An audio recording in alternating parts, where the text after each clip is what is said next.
Welcome to another episode of the 1 Year No Beer podcast. Today I am joined by a phenomenal guy. We've exchanged a few times. I've been on his podcast. You are going to love this because it's so in line with everything we're doing here. We're super connected. Ben was a former elite athlete.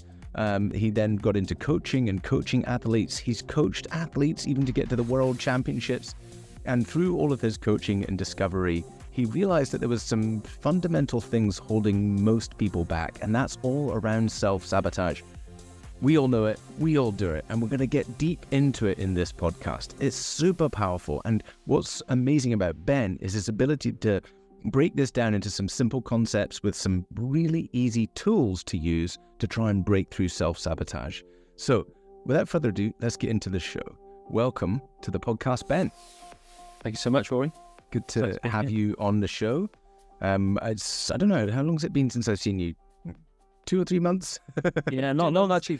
Yeah, you came on our podcast and actually had a really, really great reception from a lot of people, actually. We're really grateful because you set people free with the message of controlling versus sobriety. And I think that was something that was really well received by our listeners because a lot of people who listened to it said, I've never even thought about it like that was a thing. And so, yeah, really well received and a lot of gratitude to you, man. Amazing. Love to hear that. It is a pioneering message. It's a disruptive message, as we said. So I'm quite happy to carry it. And I think you've been on your own journey and you've been on some really interesting things yourself. So yeah, why don't you share with us a bit of background about you? Thank you. Perhaps I know you've had an interesting start to life, which I think we'll jump into about why that's so significant probably a bit later. But yeah, give us a bit of background into Ben. Yeah, thank you, man. Well, I started out as an elite athlete, very talented. I was, able to say that. I didn't work very hard for that talent as a young age. I was just really, really fast. I actually ran for Wales, for Great Britain. I ran at a high level. And what was interesting is that even as I look back, as what we talk about today is self-sabotage, I look back at some of my biggest events where I would be racing. I'd go and do something stupid beforehand. I'd go out drinking. I would get caught, with women in the team, what's called the team base and like just stupid shit that could jeopardize my success. And then having been in an elite training setup for years, I went to UWIC and Cardiff, around for the university for a while. I'd always been in a high level coaching setup. And unfortunately, I tore my hamstring when I was 21. And I just loved coaching. I loved working with high-level performers. So I just went on this trail of trying to work with people that either wanted to get on a podium or wanted to perform at the highest levels. I did some shadow work, coaching at Chelsea Football Club, at Feyenoord. Amazing. It was amazing. I got to see how the under-16s and under-18s were trained, and it was just incredible setup there over in Cobham. I worked for a company called Inspire Sports, so I got to go and look at all these different football clubs and the setups there. And I was working with professional athletes, professional golfers, professional sprinters. But there was just this kind of missing part that I really, really enjoyed, which was progress. These people were so easy to coach. They were so easy to coach. You tell them to go and do something, they go and do it. They were really, exactly. I resonate strongly like that. Like when you've got people who are prepared to be coached and are willing to do the work and have shown signs of that in other areas, it's just a dream. But just before you carry on, what do you think it was about you that made you, lots of people now want to be coaches. Well, let's be honest, every man and their dog. But what made you, clearly you were good at it and good at it from straight away. So what do you think it was about you that made you good at coaching? I've just got a leave no stone unturned attitude. I really look at the physiological, psychological, emotional, spiritual, holistic approach, if you want to. I hate that term because it kind of so vague, but I really would look at, okay, well, how is someone performing physiologically? So we'd look at nutrition, we'd look at training, we'd look at like psychologically, like what environment are we creating to support that person? And then also like emotionally, like how are they being nurtured? How are they being supported? I was really, really passionate about treating my athletes with love and support and kindness, but equally both sides of love, which is the support and the challenge. So I think I was quite a well-rounded, emotionally intelligent coach for these athletes. That's why I got such great results, and they enjoyed working with me. The sessions were hard, but were fun. And I think that's what really helped me as a personal coach, personal trainer, that part. And equally, I just absolutely loved it. I really enjoyed that part of my life. I was fanatical. I still am. I read and research all the time. And I would be able to use that in that Bruce Lee mindset of, read a lot and just use what's useful. And I think that was the kind of the start to my coaching career, just doing that every single day, day in, day out. I didn't take a day off. And I think like the final part of that was I was just in the trenches for such a long time as a young man. And that's what created my passion for the coaching industry. And the thing is that, like, going to what you talk about, is that I was working with elite athletes, and one lady one day said, "Hey, well, Ben, you work with these elite athletes. Here's a challenge for you. Try and work with me and my mates who are not elite athletes." And I said, "Yeah, go on then. I'll charge XYZ fee." And she said, "Yeah, we'll do it." And I was like, "Okay, well, that's quite good money for at the time for a 21-year-old." And I just help them transform their body. And these women lost 3-4 stone each. I just really enjoyed that experience of helping them transform. And that, for me, put in place a career where I ended up creating a massive gym. We had like 300 or 400 people a month transforming their body and their lives. And alongside that, I would sit in a consultation room every single day for 3 to 4, maybe 5 hours, sitting with people talking about resistance they have to doing something that they know they wanted to do. And that was every day for me for a long time. So I was not a doctor. I was not a clinician. I wasn't a nutritionist. I was a coach. And I would just help people overcome the struggles and challenges that they had transforming their body. And that's where I was coaching. I didn't know, at the time I didn't call it coaching. I just called it sitting in a consultation room. And I think that's where the work was done. Personal trainer. I hate that term. That's it. I think I didn't resonate with that term because mindset coach. Yeah. Oh gosh. Yeah. It was. I think it put me in a bucket with so many people that did it badly, and I didn't resonate with that. So I just personal coach. Yeah. And then and that was alongside my own journey of building a business. I was very, very good as a technician, and I equally had to learn how to be a good businessman to make sure that all worked and fits together. So yeah, that was my background. Very cool. So you touched on a little bit about working with elite athletes and things like that, and helping them be better. And you say that that you found that easier. It's easier to coach those people. Let's go into a bit deeper about why that is. And then perhaps touch on about what it is you need to do differently in order to bring somebody who hasn't been coached before, or who perhaps has a bit more resistance to it. What's the difference? So let's touch on those two things. Yeah, I think the observation is a really good question, actually. The observation with the elite athletes is that they often had a lot of the fundamentals already in place. They had a good support network. They, like the two ladies, I work with a female golfer who's going to the European Tour, and I work with an elite sprinter. She went to the World Championships. You look at their support networks, like their parents, they were young girls at the time, 18, 19. The support network they had was phenomenal. The parents really supported them, drove them places. They had great food. So a lot of the fundamental things were already in place. Good diet, good support. They had some level of a training age. So they'd already been training in their sport for a long time. And all my job was there to do was like a strategist to bring that all together so that they could peak at the right time.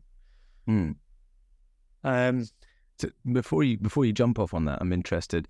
Like, what are they presenting, and what are you getting them to do? Give me some of the things that you're getting them to work on that's making them find that extra level of performance. Yeah, well, what's really interesting with training specifically is there's something called the law of accommodation. So as you become more elite, you have to be challenged more. So, for example, say Rory, you come to me, you're a new person in the gym, and you haven't lifted before. I can put you on a training program for 12 weeks. You'll probably be getting the same adaptation from week 12 as you were week 1, even if the weights are the same. Very variable, still elicit a big result for you. When someone's been training for a long time, 5 years, 10 years, you've got to be way, way more adaptive with the way that you challenge them. They'll adapt to things so much quicker. Mm-hmm. And they have phases of training that are way more specific. So, for example, the golfer I was working with, she needed to develop power to put length on her drive. That was the one goal. We needed to put 20 to 30 yards on a drive. So she went through a very specific strength, like 12 weeks worth of strength and 3-4 weeks worth of power. And then we'd cycle that. And then all of a sudden, it'd be like tuning an engine, like, giving it more CCs, then tuning the engine, giving it more CCs and tuning the engine. And that's the difference between, so when you're working with someone in elite sport, it's so prescriptive. There's a really clear result as well. And that's, coming back to your question, that's the difference sometimes with an elite athlete. They've got very, very specific goals. They know them. They know what they want. I remember Amy when she came to me and she said, like, listen, this is my goal. I need to get my drive further. It's going to help me a lot. Okay, I can rub my hands together. I can make that really easy. Somebody who is coming into just like a body transformation, they're often not sure what their goal is. I don't really know where I want to go. And that sometimes is the distinct difference. Oh, well, what do you want to do? I want to lose weight and tone up. That's so vague. And a lot of what I would do or bring from the elite sport world to the general population world was, let's get specific around your goals. Let's get more specific around your targets. And that really helped a lot of people. Interesting. That's very cool. So I interrupted there, but then let's go to the other side. Well, not to the other side, but probably slightly further down the scale, to then coaching people who are not elite athletes, and maybe everyday people. What's the difference? What do you think is holding them back? And how do you coach that in that situation? Yeah, well, I think that the big one was actually, for a lot of people, is learning how to be coached. And I think you might have this on your program, Corey. I know you've got a really great program. I feel like you have to crack the nut, first of all. You have to crack the nut. You have to, like, smack them over the head a little bit. And then when you get them to open that piece, some of it is more like peeling an onion. I think my coaches probably prefer the peeling the onion analogy, but I like to just boom, like that. Yeah, I can see that. Yeah, no, I agree. I'm the same. But I think that comes with expertise. And like, you've done it that many times. You've been in this world a long time. You've got probably a bit more authority to do that. You can get to the heart of the issue quicker. And I think that's what we're talking about here, is that getting to the fifth why. Well, why do you want that? But why? But why? But why? So the 5 whys, that's even a coaching methodology. Why do you want that? What is it that you really want this for? So I think before you move on for that, just explain that one in more detail, because I know it's a powerful tool. And I know that people can use it with themselves. So just explain that tool. It's a really simple one. I think it works better with a coach. So I think doing it yourself and self-coaching, writing it down, is helpful. So if you listen to this podcast or watching it, it's about, first of all, this is my goal. This is roughly where I want to go. And asking yourself, why? And then you write out the reason why you say it. And then it's like, well, why do you want that? And why do you want that? And what you often find is that people start off on the first why with all the what's the word? I want to look good. Material stuff, the egoic stuff, and then when you get to the fifth why, with a man who comes in, he's struggling and he's overworked and he's burnt out, he's like, the fifth why is, I just want to spend more time with my kids, my wife, my daughter. I don't want to miss them growing up. But why? It's like, well, my dad didn't my dad missed out that with me, when you get to that level, that's when you just see that fire ignite. It's like, I'm not getting fit, I'm not stopping booze, I'm not controlling my drinking, I'm not doing this program to look good. I'm doing it because I want to be the father that I didn't have. Yeah. And that's when you really get people connecting with the why. And that, for me, is when you see a different change in how they work it throughout the program. So yeah, that's a really good tool actually, and I use that a lot. And that was generally what was going on. I was bringing these high level coaching skills and things that I'd experienced in the likes of all the mentors and coaches I'd worked with into general population, and people were blown away by it. And we got great results. And whilst I was creating this business, which was getting lots of success, it was growing, all the things that you want a business to do, I was equally moving towards my upper limit of success. And this is where the self-sabotage came in. Like, I was making more money than I'd ever made in my life. I made way more money than I understood what to do with. I spent a lot of it on mentoring and coaching. I have a multi-six-figure mentoring bill because I loved that stuff. I didn't like cars. I wasn't really into cars. I didn't do drugs. And so I just really had a self-development addiction. However, at the same time, I was so far out of what I would call my thermostat of how much money. I was just doing stupid stuff with it. I would buy stupid stuff. I would spend it on stupid stuff. I would waste it. I wasn't great with it. And this was a sabotaging behavior for me. And it culminated at the end of my 30s, where the business was going well, it was growing, my relationship was what I believed was going well, was going in the right direction. But then it all fell apart. Quite famously, it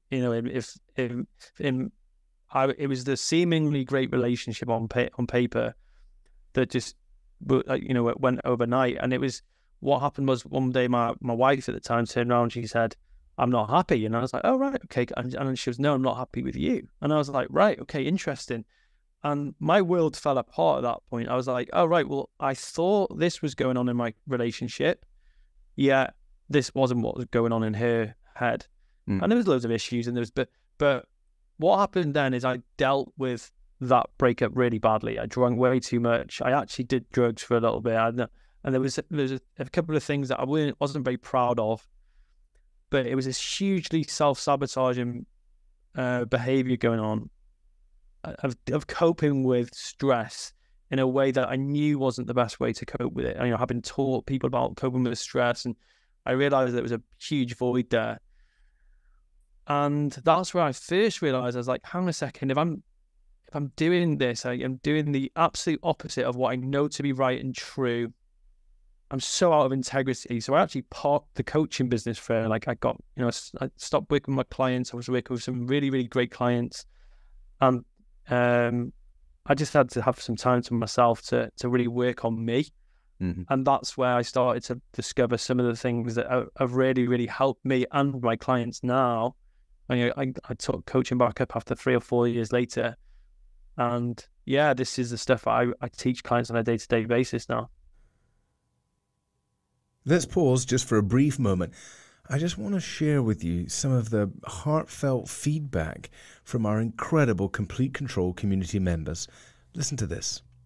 I don't know how I signed up. I think I just got an ad on Instagram and just got a whim, just hit the button and did a call and then signed up and didn't really consciously think much about it. And then after that, I was like, what did I just sign up for? Wait a second here. Far exceeded my expectations. I'm usually extremely skeptical, so I don't know how I even signed up in the first place, but whatever it was. So it's just amazing how the transformation that I've seen, and even the drinking part is just kind of it was the Achilles heel, but it's kind of just the superficial problem. And it's like, once I kind of clear that up, there's so much more possibility. And the exploration discussions with Gary, with Candice have just been so powerful, and they both kind of focus on a different area. And then with Glenn kind of looking at my data, and with my cohorts or classmates, or, it's just been everything has just been so powerful and kind of supportive of, completing the whole picture of how I do this. So just really grateful and yeah. And also just feel more grateful, and not only just for all of you, but just in life in general. It's just a little bit more clarity and peace and calm and so forth. So I am incredibly grateful for this entire program, for everybody on this call, and everything that we were able to experience. I think that it delivered more than I expected. Honestly, I like I've said before, I've done a couple of like challenges and different things, and I think that this, beyond examining my relationship with alcohol and making, I think, pretty good strides in staying alcohol free. I think it taught me a ton about myself and how to like examine my habits and my thoughts and those kind of patterns and ways to approach the things that worried me the most in this experience have just been invaluable. I think I'm leaving feeling stronger in general, more self-aware in general, and just really more anchored in who I want to be and what my values are and how I can, take better steps to achieve those. So it's been fantastic for me. And then again, our team, I really appreciate all the feedback and support from every single person on this call, but my cohort as well. It's been great. So I love everybody that I've met here. I have loved the program. I am not an emotional person like this, but this has changed my life. It has given me a life. And there's other things I need to do too. But I don't have to do them with alcohol anymore. So thank you. It's been an amazing journey, and I appreciate the professionalism. Whenever I feel the stress, there's something that I can go back to everybody, and the sharing from everybody and the professionalism of the program. So I loved it, and I've grown a lot. So Woohoo! and kisses. One word is transformational. That's a word that's been bandied about for decades, but in this, it is absolutely accurate if I was to use one word. This was a great investment. It's not self-help, it's self-realization. It's super powerful, but it exceeded my expectations. Or maybe it was Sharon who said that. Or maybe I'm exceeding my expectations, and I like that. I mean, the program has been I'm hugely grateful for the program. I think the journey for myself has been amazing. I mean, I remember telling, I don't know if it was Candace or Gary, the first 3 or 4 weeks of the program, I was like, I can't stop thinking about not drinking. It's in my head. Every day I'm thinking about not drinking. And it's like now I'm not even thinking about it. It's just like my life has sort of stepped on. I'm excited about the future. Things are looking good. I just love sharing the things people are saying about our complete control program. Okay, let's get back into the episode. So before we go on to the new tools and the new stuff that you've learned, tell me a bit more about the drinking. What was going on for you? What sort of impact was it having on you? Yeah, what's going on there? Yeah, it was interesting because I never had a drink problem. I famously, you've probably heard that a few times on the podcast, I imagine, but I would always have a Friday night where I would just go out and have a couple of too many drinks. That became Saturday. And it was the intensity at which I would drink at. Like at the time, my business was called Fast. I was called the Fast Coach. That's just like, I walk fast, talk fast. I drank fast. So I was get to the point where I would drink faster, more intensely, and I would be the guy communicating with facial expressions and shoulder shrugs on a night out with my friends. And we talked about this when we last spoke, Rory. It's like, it just wasn't connection. And I was craving connection more than anything at that point because I was hurting. And yeah, for about 6 months, my newfound freedom of being single again, it was I was drinking way too much, and it was at a time where I was just probably trying to numb the amount of pain I was going through, and I knew that I had to stop. And actually, what happened was, I think some of my clients found out that I was just doing stuff that just wasn't in line with what I wanted to be perceived as a coach and as a high performing man. And the shame I experienced was just enormous. And I was like, that's it, I'm done now. And that's where I actually saw, I don't know if I did it. It was like the 30-day no beer challenge. And that's where I started to drive a wedge between the drinking and my, and coping with the situation. And I started to sign up for various things to help me. Like, I got a good therapist, and I got around a group of good men, and things started to change for me. But yeah, it was a real, what I would call, awakening. There was some stuff I really needed to work on. Okay, and what's your relationship with alcohol like now? It's exactly as we talked about. I have controlled drinking. I can have one beer whenever I want. That's it, very infrequently. And I think that, yeah, I have a really great relationship with alcohol now, which is just an infrequent. It's just agnostic. Exactly that. It hasn't got. It's not holding on to sobriety. It's not white knuckling. It's not lots of ruminating in your head. It's just most of the time I don't really want it. Thanks, because these other things over here are way more important to me. Yeah. Yeah. Well, we talked about this last time we spoke, and I go running in the desert with my buddy who. Well, bear in mind that most people haven't heard that, so. That's what I mean. So we talked when I spoke to Rory. He had a really big breakthrough for me, and I was like, we were talking about this idea of connection with the people that you care about, and my drinking buddy is now my running buddy.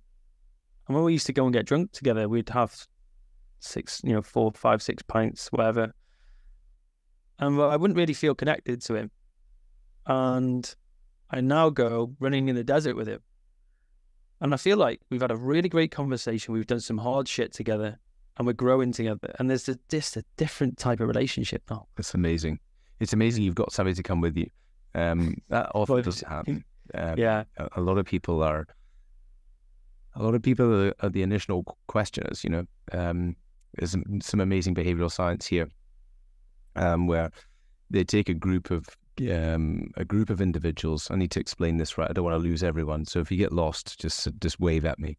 But they take a group of people, and most of them are actors. And there's one individual there who's not the actor, and they're trying to see what the behavior is. And the person in front of the class, or the teacher, if you like, puts up a question.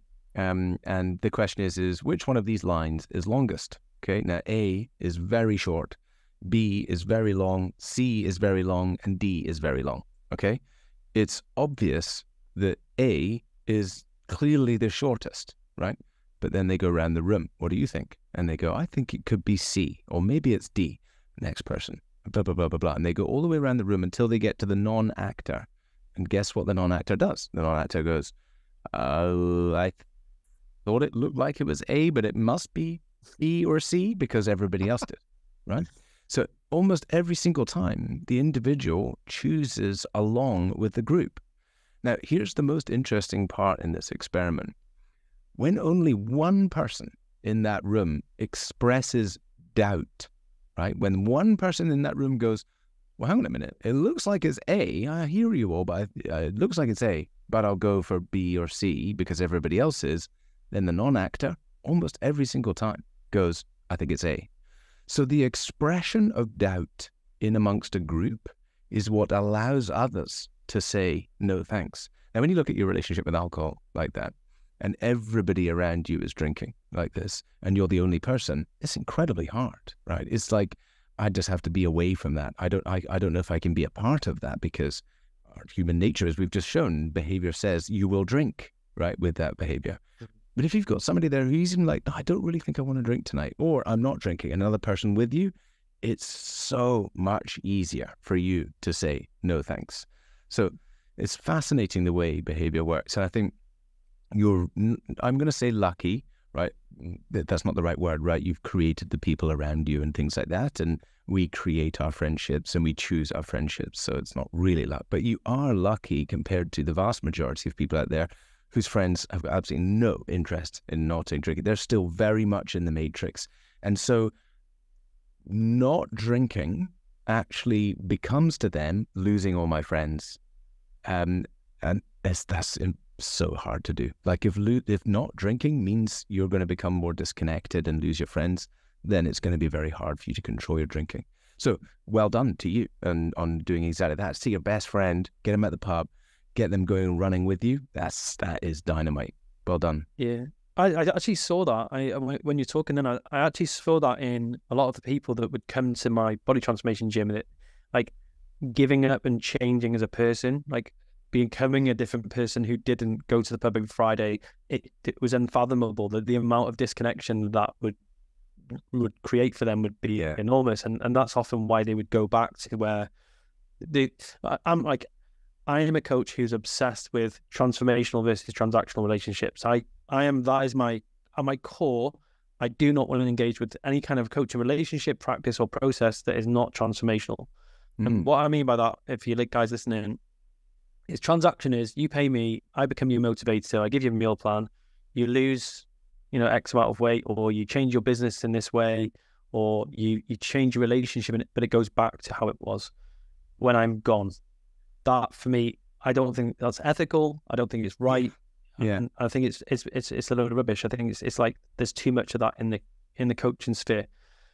Where is ratemycoach.com?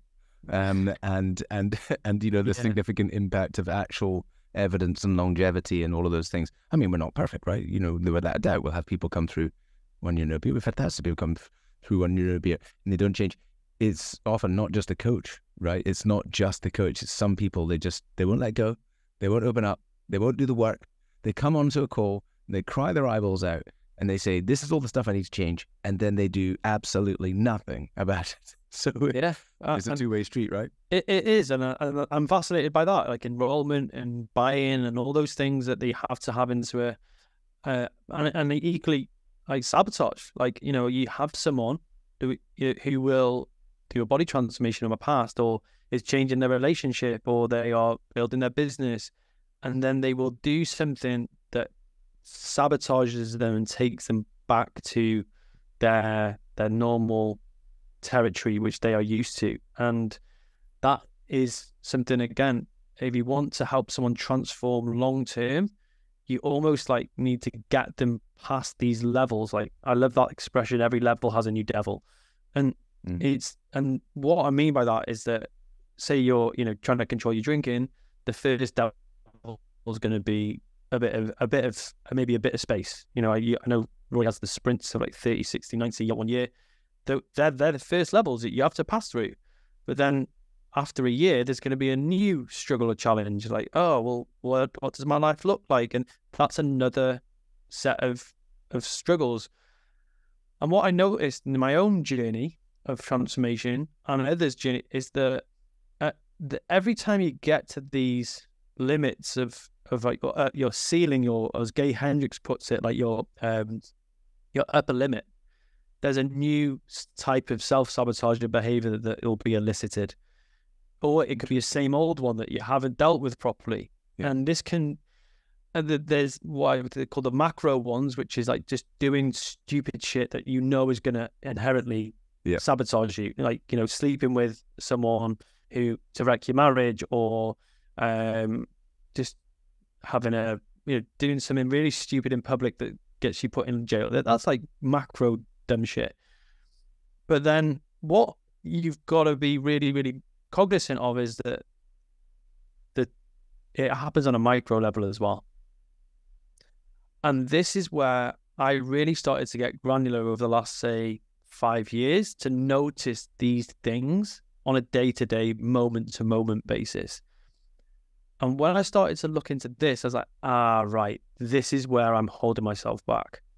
And my opinion of coaching, performance coaching, personal coaching, whatever coaching, is that my job is to do two things: help you put your foot on the gas whilst releasing the brakes, and simultaneously help people do that. So how can I help you accelerate your life in the direction that you want to go, while simultaneously removing the brakes.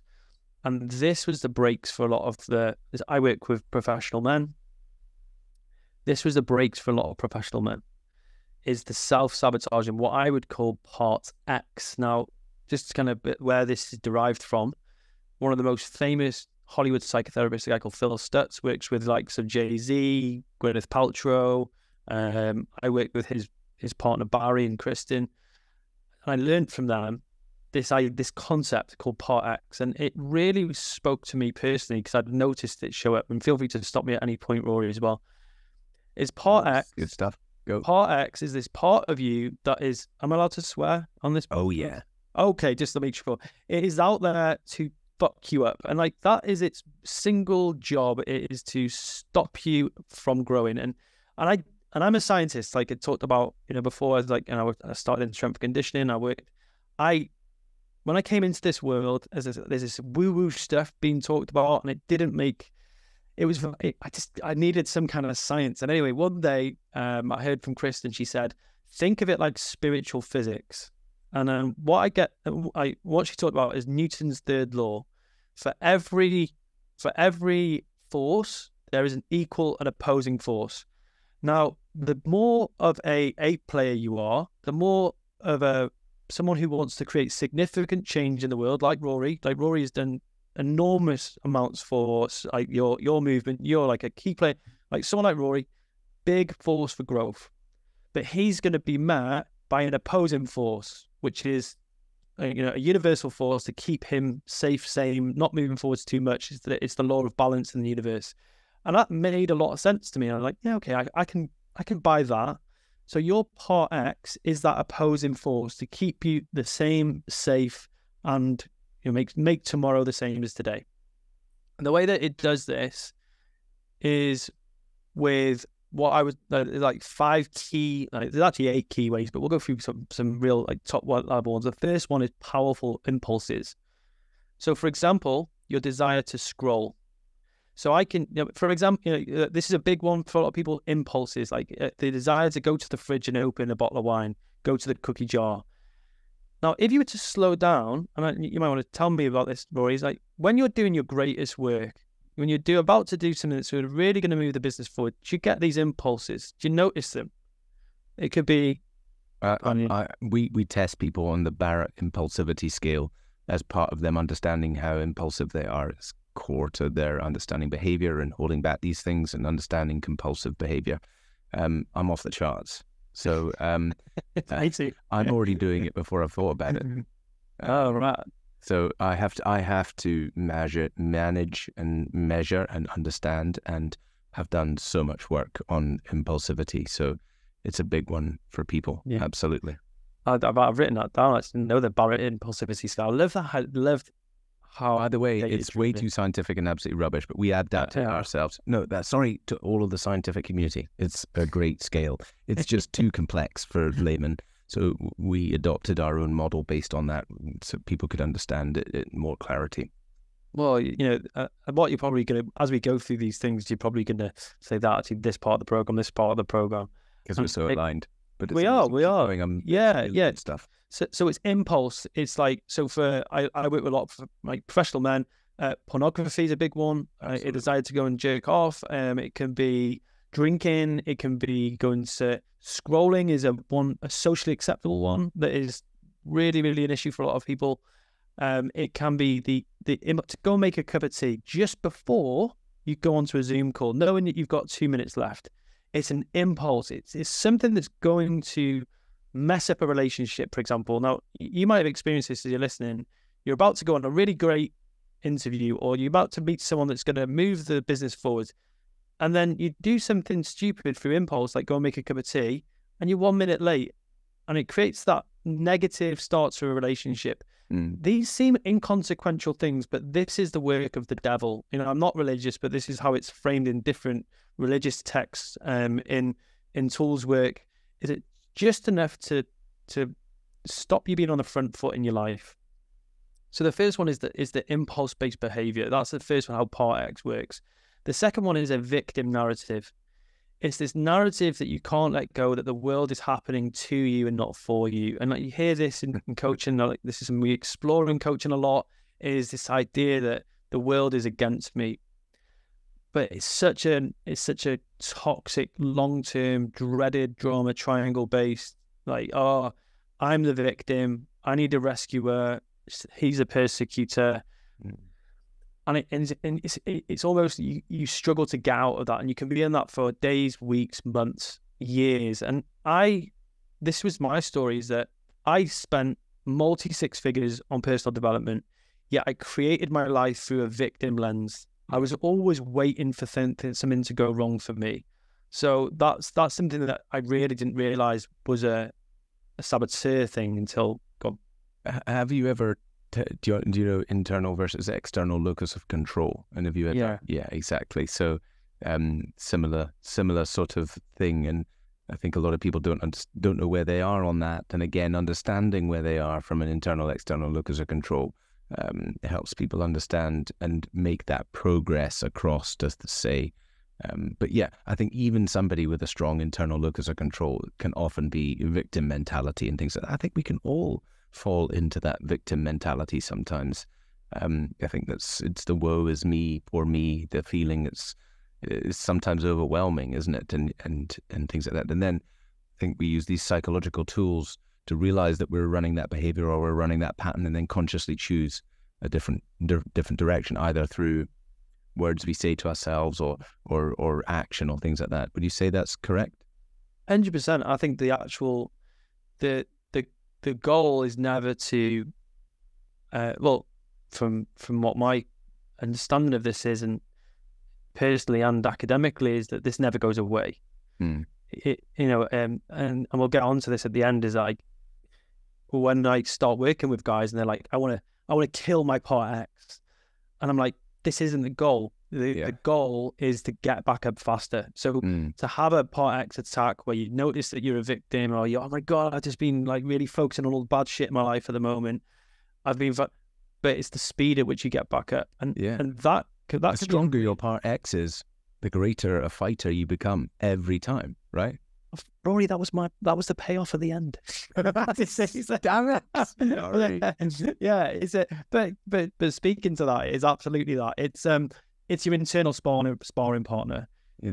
The stronger you get, the stronger it gets. Like Rory's part X, because he's got this big force for growth, has to be big because it has to deal with his conscious mind who wants to go out and forge change in the world.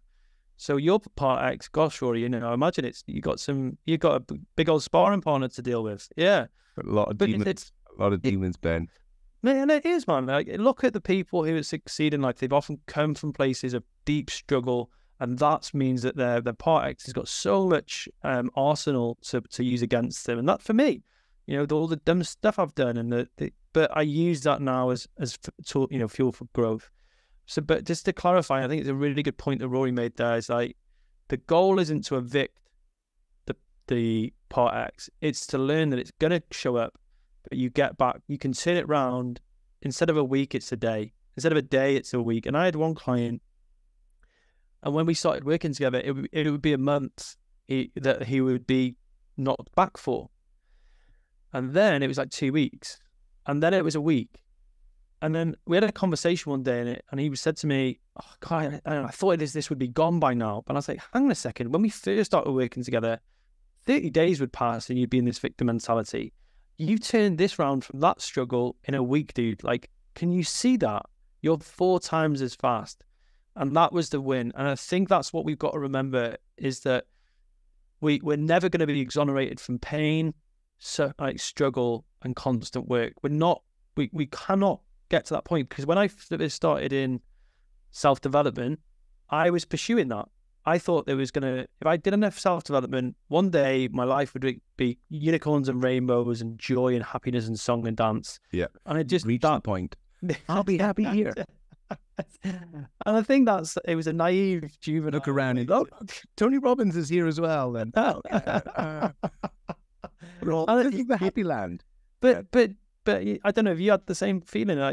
Maybe it's because I started in self-development I thought I would get to that point. That was nirvana for me. But I wholly accept that struggle and challenge and pain are part of my daily life now. So that victim narrative, part of the human condition. So that was a big one for me. And when I saw that, I started to reframe that, creator of my life, the owner of my life. Yeah. And I really, really claimed my power.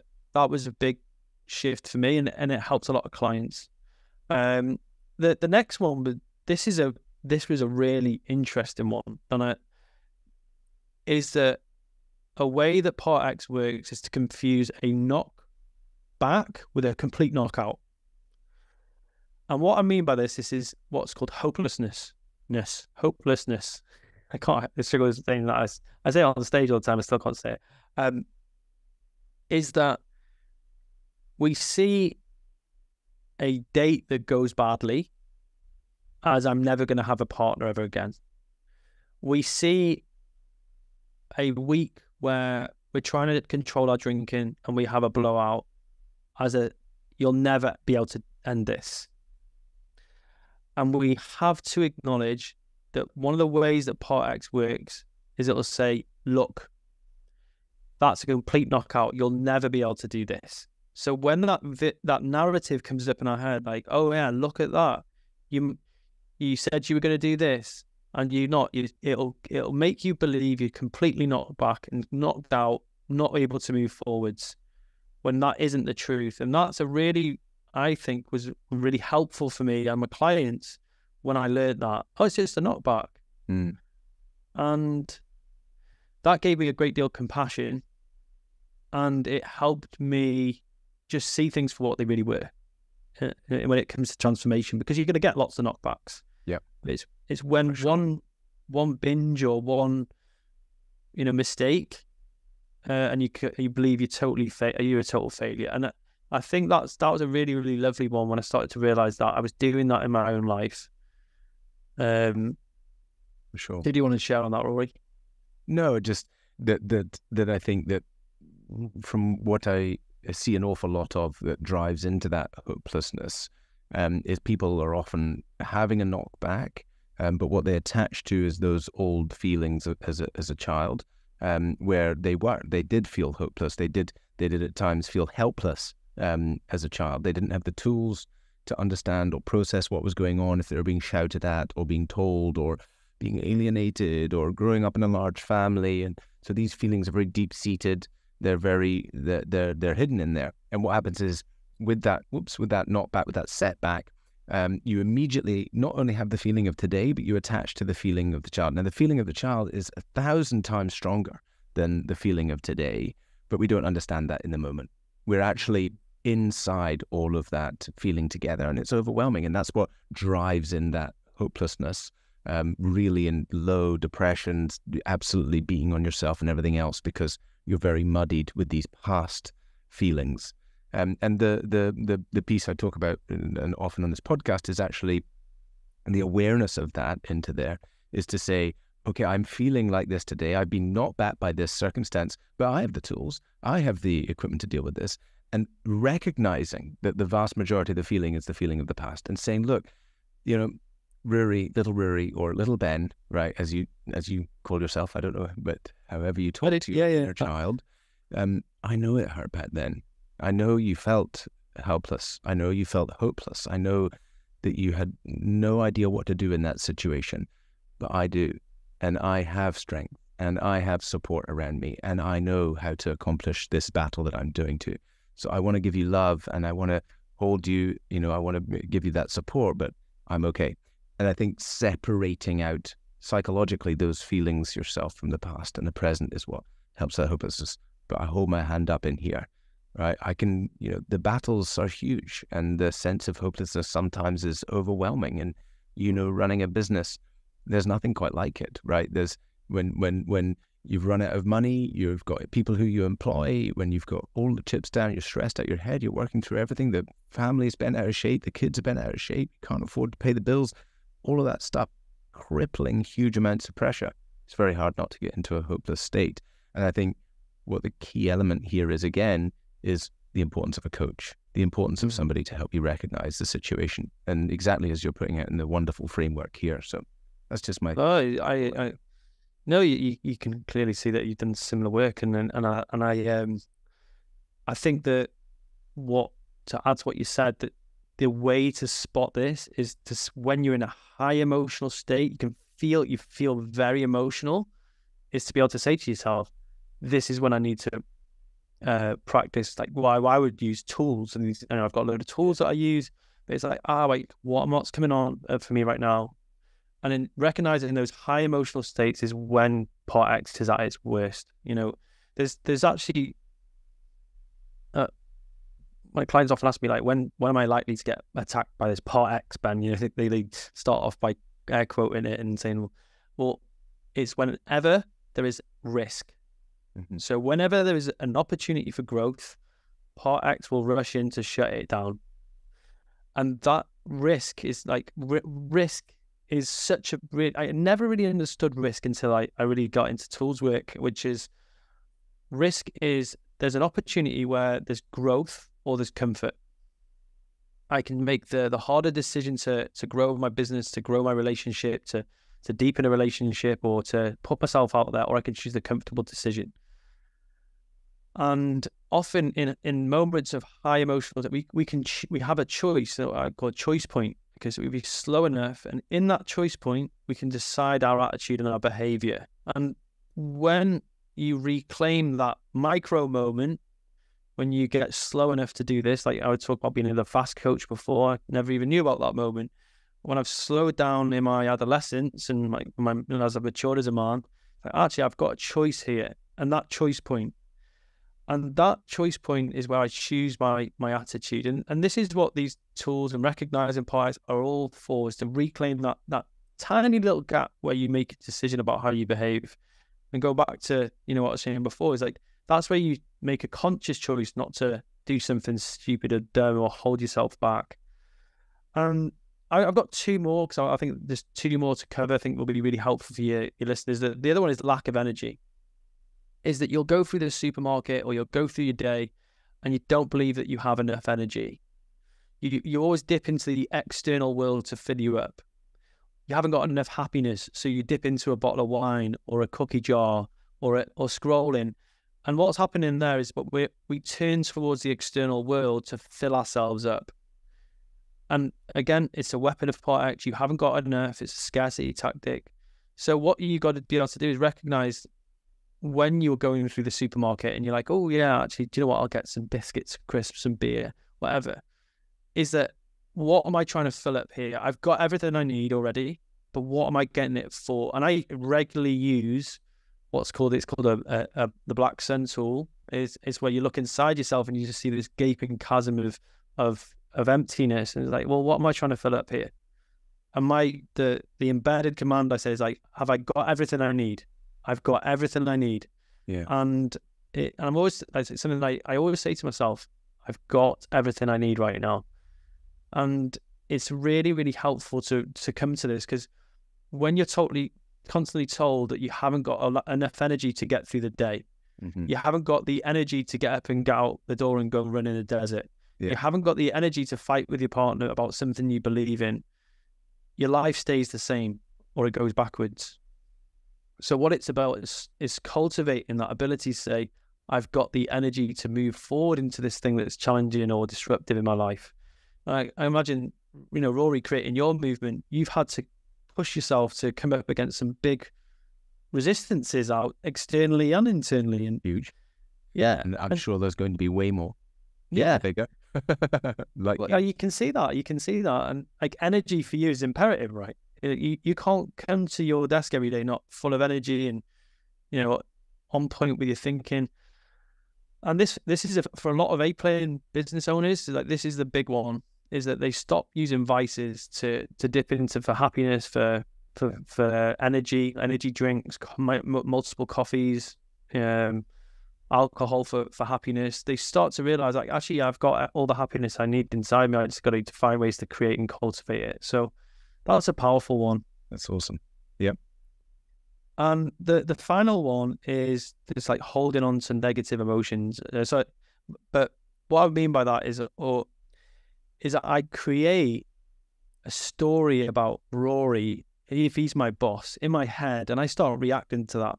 And I create this toxic feeling about Rory as I'm like, oh yeah, Rory's making me work all these hours and I'm really not enjoying it. Employees. Yeah, yeah, it's like, but like that. But do you know what? There's nothing going on. I've just created this real toxic environment. Yeah. So am I likely to go forward and create my life into a growth state? Not really. Yeah. I hold on to this discontent or this disdain I have with my wife, and I ruminate over it. And it's not likely that I'm going to go and move forward in my life when I'm in that state. I'm going to go and do something that's reactive. So that's the final one. I think it's a really important one to acknowledge as well, is that you just ruminate on something that's really not positive. Your attention's not on something that's helpful. And when you get clear on these parts of your life and you start to work on a way to move forward in these times, that's when your life changes. And I want to finish by sharing what Rory said before, is that as you get stronger and you notice these parts where you're being controlled by part X or your inner enemy, your saboteur, the devil, diabolos, whatever you want to call it, you will get stronger. You will move forward. Your life will get bigger. You will grow. And you can expect your part X to get stronger because it is your internal sparring partner. The stronger you get, the stronger it gets. However, when you start to move forward and get momentum, where day in, day out, you're fighting this battle, because it's a daily battle. Yeah. Just because it's daily, it doesn't mean it isn't worthwhile. And I think going back to what I shared in about in my 20s, I thought that one day this battle would be ended. I wouldn't have to fight this battle. And once I let go of that, and this has been in the last 2 years, like, oh, no, I'm going to have struggle today. I'm going to have to fight this battle today. I'm going to have impulses. I'm going to have discord. I'm going to have impulses. It meant it's like, oh, right, well, I relaxed to it then. It's a daily battle for me, just for today. I was just going to fight it. And that, for me, was a game changer for my long-term psychological wellness. So there's some ways that I think your team can really help themselves with this framework. Completely. I think it's a beautiful analogy. It's greatly explained. You've covered some fantastic stuff there. I remember calling my mum, crying and being like, I just don't understand why this is so fucking hard. Why it's taking everything from me. I've almost nothing left to give. I just don't understand. And mum was like, hey, son, if you want to show up big in the world and disrupt something, then you're going to go through a lot of pain. So it's been damn hard. I'm sure it has it many, many times for you, and probably many listeners out there are really resonating very strong with this idea of like fighting your part X every day, sparring with your part X every day. I think that's super powerful. Ben, so beautifully, eloquently explained. I think super relative, and we're so aligned on our thinking and what we're trying to do. So congratulations to you, and thank you so much for coming on the podcast. Where do people find out more about you? Where do people look you up? So if you've enjoyed this small snippet of what we've talked about on this podcast today, we actually made a free resource. It's totally free. It goes into a lot a mild depth about inner enemy. So it's www.innerenemy.com. It's totally free and it's amazing. I just wanted to make that more of as a gift because this helped me so much. It's totally free, nothing for sale, and it's really helpful. If you like what, link in the show notes, and make sure everyone innerenemy.com. Nice. Innerenemy.com, yeah, and it's just a private podcast. You can download it. It fits into your Spotify, Apple, whatever, and you can just listen to it, and it's really helpful. But then equally, just at Coach Benjamin Owen on Instagram.